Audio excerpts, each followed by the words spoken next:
Namaste.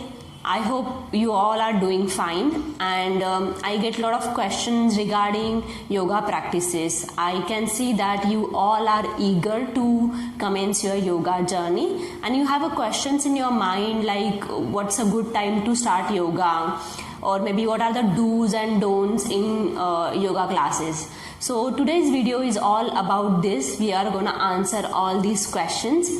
It's been said in yoga tradition that yato mana tato prana. That means wherever our mind goes, our prana flows. So it is very important to be with ourselves when we are doing asanas, pranayam or meditation. Now you might feel stretch or contraction of the muscles. It is always better to focus on sensation that those are produced especially during the asanas.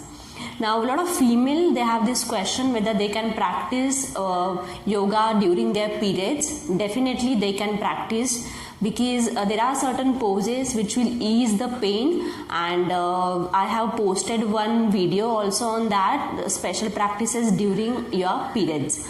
Also certain poses we need to avoid, such as headstand, shoulder stand, all the inversions basically we need to avoid, and we need to also avoid twisting, because twisting gives stomach it creates a pressure on our stomach, and which might increase the blood flow. So it's better to avoid twisting and inversions during periods.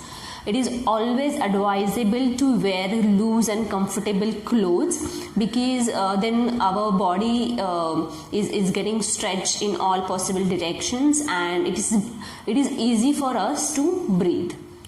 Another very frequently asked question is, what's the right time to practice yoga?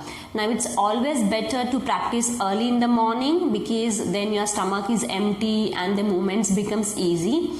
But if you do not have a time in the morning, you can do in the evening as well. After that, if you want to practice in the afternoon or mid morning, then give a gap of 3 to 4 hours post your heavy meals.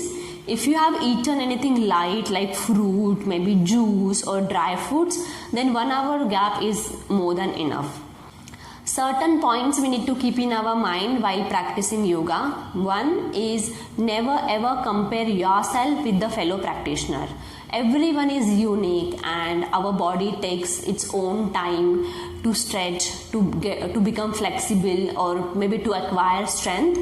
So always focus on your practice, and it is always advisable to keep your eyes closed so that you can be with yourself. If you feel thirsty during class, then you can have sip of water, but do not drink too much, otherwise your stomach will be full and you won't be able to perform asanas. The author of the Hatha Yoga Pradipika, Swatmaram Suri, says everyone can practice yoga and everyone can get benefited, whether it is kids, senior citizens, sick or females, everyone can practice yoga. We can take showers before 15 minutes of our yoga class or after 15 minutes of our yoga class. Remember, our body needs to be cooled down. So if you are ending your yoga practice with the pranayama and meditation, then 10 to 15 minutes of gap is enough.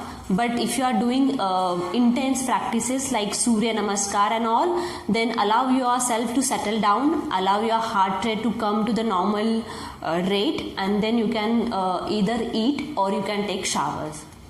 I hope these points helps you to start your yoga journey. Thank you.